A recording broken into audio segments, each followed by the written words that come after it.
Good morning and welcome to Trade Setup right here on BloombergQuint Live. I'm Niraj Shah. It's raining a little bit or drizzling a little bit, but otherwise it's a bright, cheerful morning. The world markets may not be quite pointing towards that, and frankly, the lot of news flow that I have is negative today. But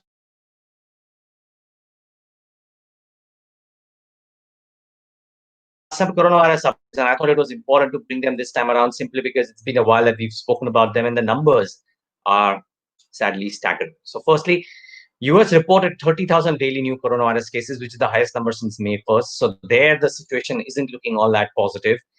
Brazil has crossed the 1 million mark yesterday. 1 million cases in Brazil alone. Can you imagine that? Venezuela has restored partial lockdown.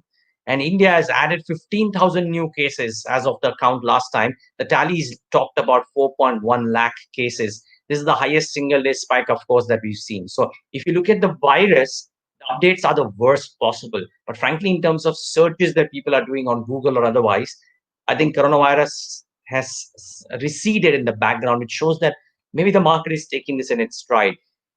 And hopefully the market is not wrong. But for now, yeah, updates around the virus don't look all that positive. What do the world markets do in such a scenario? Of course, that's the key question. So the US markets, not because of the virus necessarily, but just had a bit of a pullback move in Friday's session. It wasn't the most positive move, frankly, for the US markets. So you have to bear that in mind. Asia today, or SGX Nifty today too, may not be showing the exactly gangbuster sentiment that we've had on some of the days last week. So if you just look at the peripheral Asian markets or the mainstream Asian markets too, it's a flattish and a quiet kind of a start that we've had. And could it be that the indices may stay soft, but the rally may move on to some of the others? That's the key question. I think that's what the Nifty traders would be hoping to, because the SGX Nifty 2, if you look at the start that it is showing, pointing towards, excuse me, really gung-ho start. Quite unlike what we did the whole of last week, the SGX Nifty quite indicates that we'll have a start which is flattish to marginally negative in trade. The question is, can we build on from here? Now, which is where the trade setup comes in to be very interesting. And the Nifty was up about 2.7% last week. This was the best performing market last week, outperforming the emerging markets by 1.9 percentage points. In the month of June, the Nifty and the Nifty Bank are the best performing indices worldwide. That tells you a story or two, doesn't it? The Nifty may find resistance at the 200 weekly moving average. That's what some of the charts are telling us. If you just look at this chart as well, it will show you that how the Nifty is testing this 200-week moving average resistance. Now, if it takes it out, yes, there are more gains, but just that we are approaching some key resistance levels, and therefore people should keep that in mind. And frankly, on a story that is there on our website, BloombergQuint.com, we tell you about what chartists across the world are talking about the world markets as well. And there too, on a number of indices, small indices like the New Zealand markets or some of the others, analysts are seeing a formation of a pattern called as an island reversal pattern, which may well mean that some of the global indices too could come in for a bit of a backstop. So let's wait and watch what happens there. Those have started looking mixed at the best. If you see the last 5 days, there are a number of negative days, there are a number of positive days, and therefore difficult to discern what their 5 flows could look like. But in the week to come by, and whether they'll have a big impact on trade. But it's the FNO expiry week, and therefore will be very, very crucial to see what happens to flows. However, stocks to watch, and they are the most important ones. These are the flows that I'm talking about, and pretty interesting how they've changed from being negative to being positive. However, as I said, the stocks to watch, and there are a lot of them which are very, very important to monitor in the session today, as also over the course of the next few days. So, firstly, the stock to watch, and I dare say, I may be wrong here because there are a couple of others which are also looking very, very interesting. But in amongst the stocks to watch, I think Glenmark probably stands out for me simply because of the news flow surrounding it. They've launched Favipiravir to treat mild to moderate COVID-19. This is a big one. It's been the talking point of a lot of WhatsApp groups and Zoom and some of the other Google chats as well. Now, why is it so important? Well, I'm putting out what IDFC Securities has told in a note to their clients about this.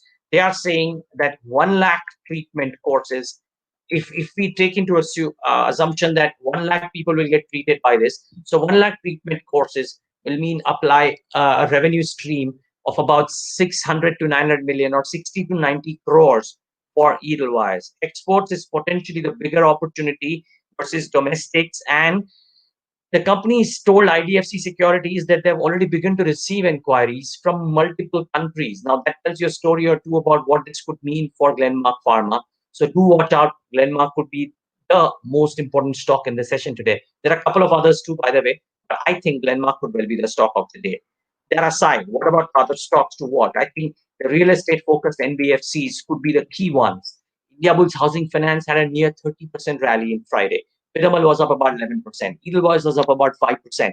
I think all of these could well be the focal points in the session today. I actually think NBFCs at large could be the focus points, but watch out for these three in particular. Uh, just one point that I want to make about Indiabulls Housing Finance in particular, don't get fooled by this buying that happened in Friday. The official announcement is that Morgan Stanley's done a block deal of 1.1%.